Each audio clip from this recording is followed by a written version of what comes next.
Ladies and gentlemen, you know what it is. Some wrestling with Rosenberg here on Cheap Heat on the Ringer, and I recently reached out. Man, I've been seeing a lot of big interviews moving around. I was like, we need an exclusive for Cheap Heat, and I reached out to the powers that be at WWE, and I said, I need the first big talk with Solo Sikoa. That's I need something that matters, and that's exactly what we have now. The man himself, young Solo Sikoa, on Cheap Heat, man. Welcome. Happy to talk to you, dude. Thank you for having me, man. Thank you Um, for having me. of course, man. I got to ask you, since you've been like a WWE guy on TV, on the main roster, certainly, have you done any press yet, or is this literally the very beginning? This is the first one. I didn't Wow. want to. I didn't want to do it. I'm not really all about talking. Just going in there and handling business. But for you, I'll make an exception. I appreciate that, bro. And I got to tell you, man, it's been a minute since a debut has sort of hit this way. You came in a really interesting situation during all the last few years when you were working the Indies and then went to NXT. Could you ever have imagined that your debut would be in such a big spot with your cousin? No, it was out of the blue, man. It was just one of those things where I got the call and this is what we want to do. This is how we want to bring you in. But I would never expect it, this way in front of 60,000 people, man. It was crazy. And I'm and still mind blown, man. Yeah, and like such an impactful, circumstance. Like people actually were able to right away. You impacted a match. You were the reason. Drew was not able to maybe beat your cousin. So it just right away launches you into the stratosphere. And now here you are week to week moving around with Sammy and your brothers. Just how much fun are you having getting to do this? Oh man, I'm in there. Never would I think I'll be able to do this with family, but I'm on the highest and the biggest stage of them all, and especially where my family's at. In the business, on top of the mountain. With Big Goose Roman Reigns, I'm having a lot of fun, and and I'm doing it with blood, so it doesn't get any better with that.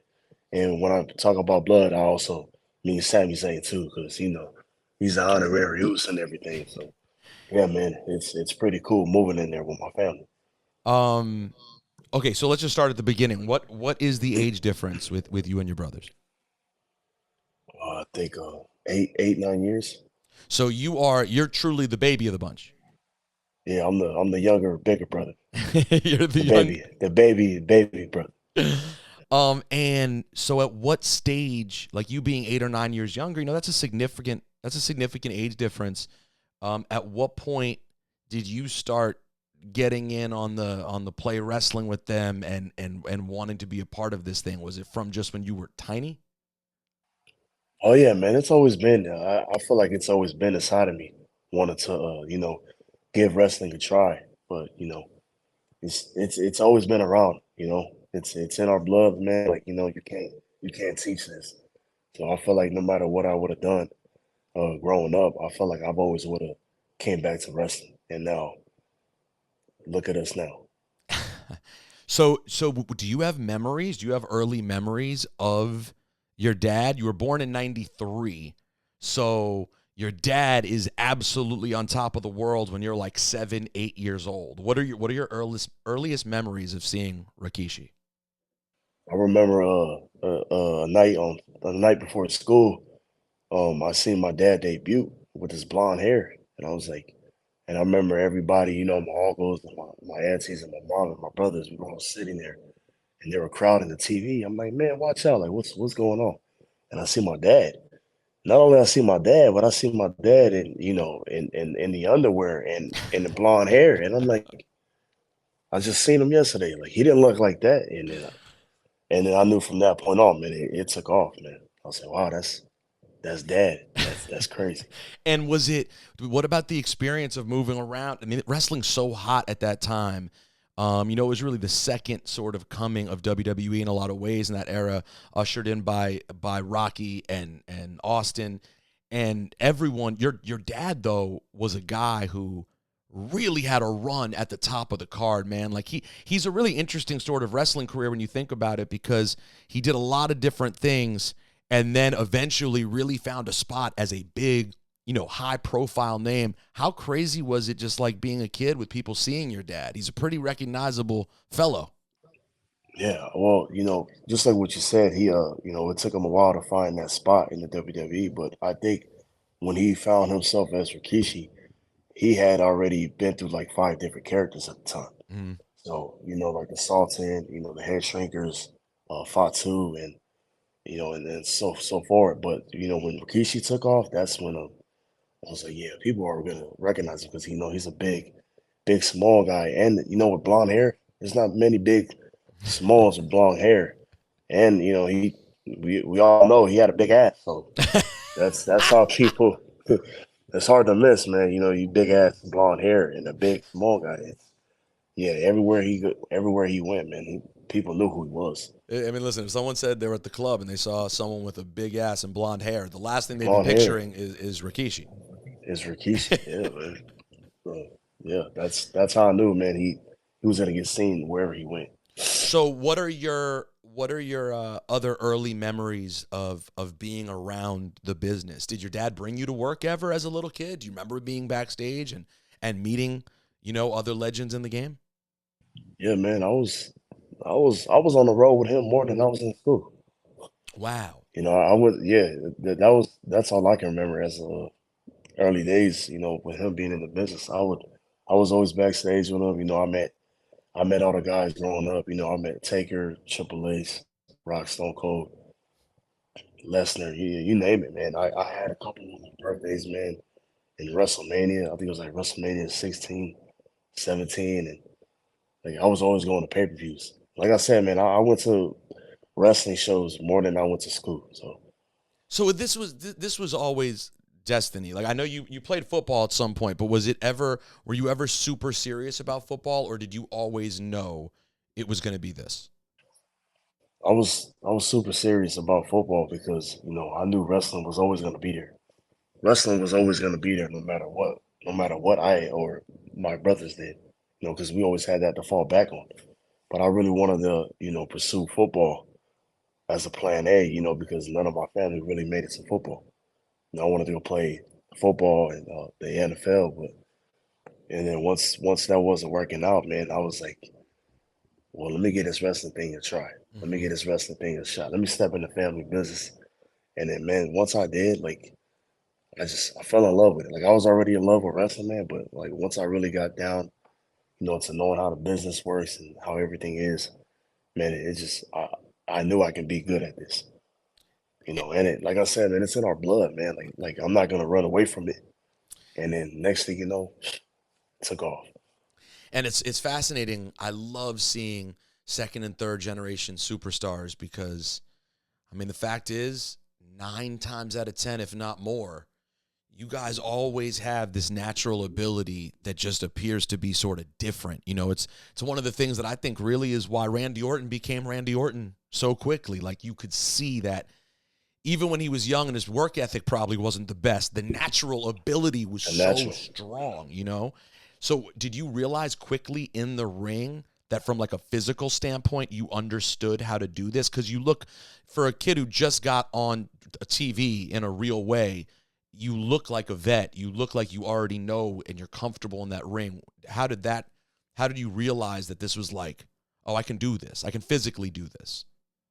Man, it was like, like growing up watching it, man. Like, watching my dad and my uncles Yokozuna, Umaga, Samu from the Headstrong. Like I would just watch how they do things, and I'd be like, man, I could do that too. But like without being properly trained, like without stepping in. Like when I would see a move, and I was like, man, I can do it. Then I would do it. Like I've been doing it for years. But like once I started training, once my dad started training me, and like I really started learning like the fundamentals and the techniques, I was like, oh yeah, it's a wrap. Because we were doing it like we were little, like Yeah. we were messing around and like doing these crazy moves, on our couches and in the bedroom. But like once I really got down, like like how to bump or like how to run the ropes or like how to move in there, man, it just took off. I just started plugging in what I knew naturally in the ring, and that I feel like that's what carries me and my family, so well. Like a lot of people don't have natural instincts, and they ask me, like, how long you been doing it? I mean, I just started. Like, wow, you move like you been, doing this for years. I'm like, nah, man, it's just instincts, watching my family from over the years. So literally, so how long now at this point have you been actively training and wrestling? I think 3 years, but a year. It took a year from COVID. Took a year away. So Right. yeah, man. Yeah, my dad trained me for like a year, and he just sent me out there on the independent scene, and I just learned. I learned on the fly, like from instinct, how to do stuff. And was there anyone particularly? Maybe the obvious answer is your dad, but I also definitely see Umaga in you. Is there anyone specifically that you sort of wanted to borrow from? And that's come on, that's what this game is, right? Everybody, That's what everyone does. yeah, everybody. I try to be the one where I'm the one where you take my uncle Umaga, Yokozuna, my dad, my brothers, Big Oos, Roman Reigns, and you mash them all into one. Kind of like the jack of all trades, Zeus. I take a apart from each of my family members and I mash it in to me. Now you got me. I do it all. I can fly too, just like my brothers, but I'm also a powerhouse, just like my uncles and my dad.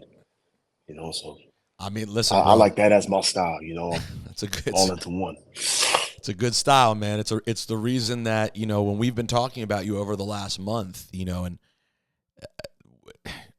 listen, I'm not gonna sow any seeds here of anything. Okay, I love what the Bloodline's doing right now. But when we're at a point now where it's as a wrestling fan, you start thinking about who could even be physically capable of taking those titles from Roman Reigns. Like, there are not a lot of names that you can think of, that you can even picture being in a ring that he hasn't already disposed of. And listen, man, I hope that you guys are together forever. Okay. But I will say, man, you're someone we could see carrying that big strap. Like, you really do have a lot of the tools. Like, what do you think the ceiling is for Solo Sikoa? How high can you go, bro? I mean, as long as I'm looking up, man, there ain't no sin. I feel like I I want it all, man. You know, but I want it all with my family. You know what I'm saying? And I know there's no ceiling with with just me or my brothers or Big Goose, Roman Reigns, man. There's never a ceiling. There's never a point where we want to stop at because there's always that next level where we want to get to. You know, looking at Roman Reigns, man. Big Goose cousin, bringing me in. Y'all very grateful for what he done for me. Well, hopefully I can be up there one day too.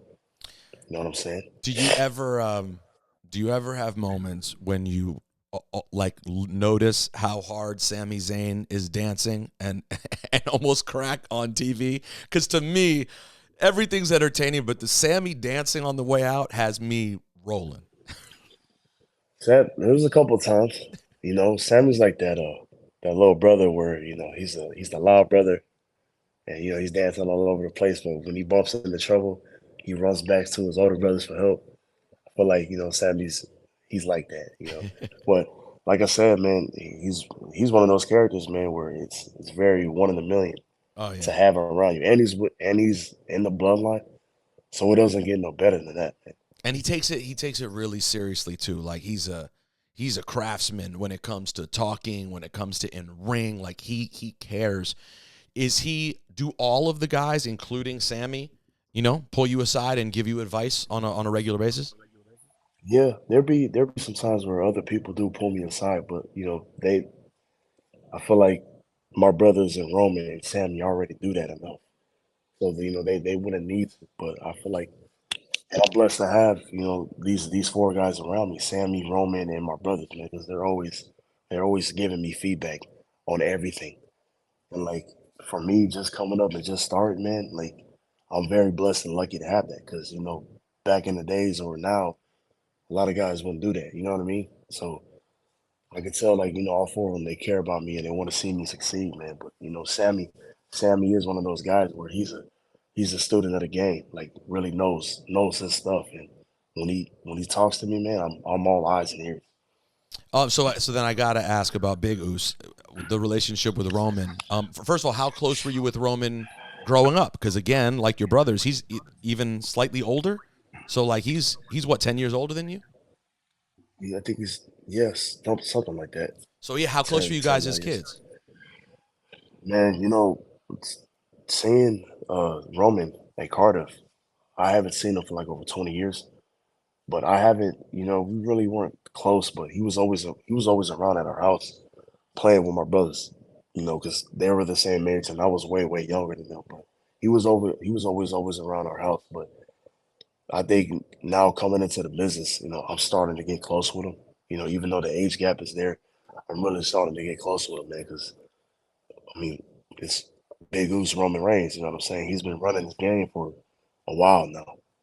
And so, I'm starting to form that relationship with him. That's very cool. Did he give you any tips before that Cardiff moment? What was the conversation like before you guys walked through the curtain? What do he say to you? He just said, be there on the timing. If you don't do this and that in the match, it's not gonna work. You know what I mean? And I remember, when we got there, and like nobody knows that I was there in Cardiff. None of the guys, none of the boys, just only certain people. And then like nobody seen me go out there under the ring. And then everybody first seen me when I first came back after the spot had happened. It was like, man, wow, that's crazy. But like, he was. I remember that day, man. We were just sitting in the locker room, just quiet. I was watching him getting ready for the match. I didn't want to say anything. You know what I mean? Because he was in his zone.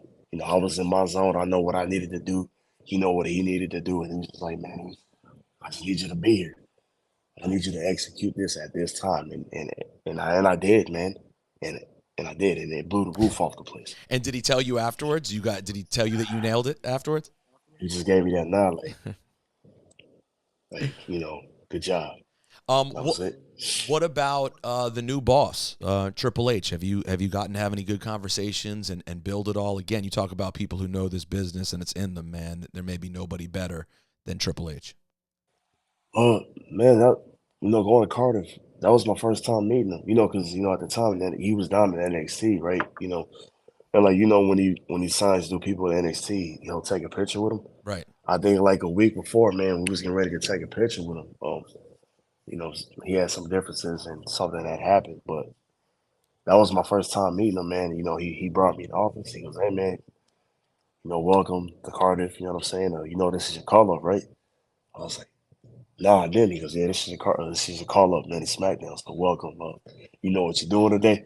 I said, "Nah, man, I don't." He goes, "All right." And he goes, "Nah." I was like, "Nah, man, I don't." He goes, "All right, we'll go over every Roman and stuff like that." But yeah, man, he'll talk to me every time after the match too, and just give me some advice, which I'm really happy I got the chance to meet him. And last but certainly not least, what about Paul Heyman, man? This is a guy who's been around your family for like 40 some years. 40 years. Yeah, I'll talk to him all the time too. Every chance I get when they come to Raw and SmackDown, I'm always talking to him, asking him, for advice. And, how should I do this, or should I say this or that, or you know what I mean? I got this coming up. How should I approach this? They're always around me, man. They're always in my corners. And what were just going back to your childhood for a second? What were your brothers like, man? I mean, how competitive were they? Just what was it like being the younger brother of these two incredibly gifted older brothers, twins? They're still competitive to this day. They still compete with each other. And I used to just be the one watching them compete, even playing basketball or playing uh, video games, man, or just no matter what it was, man, they're always competitive until this day.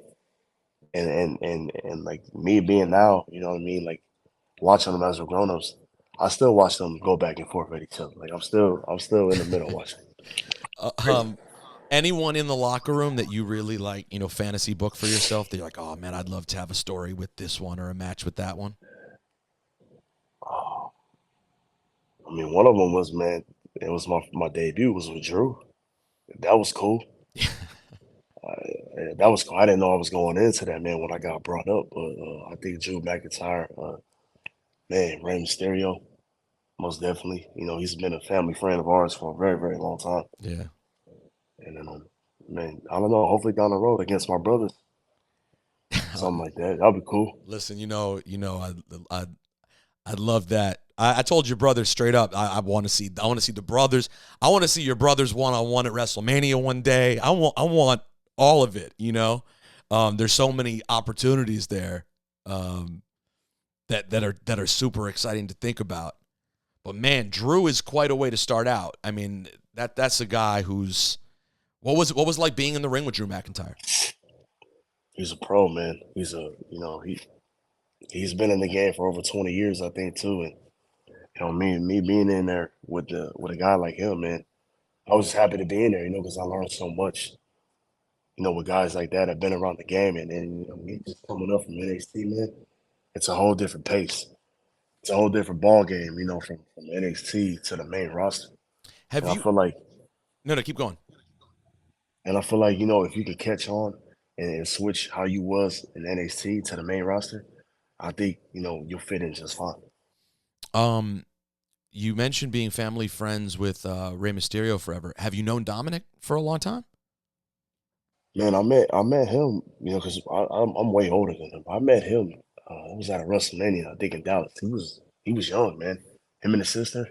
But Yeah. now, like when I found out that his son was into the business, I was like, oh man, like Oh yeah, because you're 20. You're 29. 29, Yeah, he's like, what is he, like 20 years old, 21 years 20, old? 21, 20, Yeah. something like that. So yeah, I was like, hey man, that's cool. Listen, Solo, I could ask you random questions about your childhood all day. I find it fascinating. I think that you're a part of something that is, man, I don't need to gas you up. This is a special thing. Like I kept thinking the bloodline thing would be like, all right, well, how long can this happen? And then at some point it got even better. Like it's gone Hmm. up to like another level Level. to Hmm. now where I'm like, this is the most over it's ever been. I mean, everyone, they're getting booed, you're getting cheered, you're getting just everything. So congratulations, man. I really think you're going to go to the moon and be a special guy in this business, and really appreciate you taking time to give us this first interview. Thank you for the interview, man, and thank you again for having me, man. Appreciate it, dudes. Absolutely, bro. I will see you. I'll see you in Boston at Survivor Series, man. Take care. See you. Peace.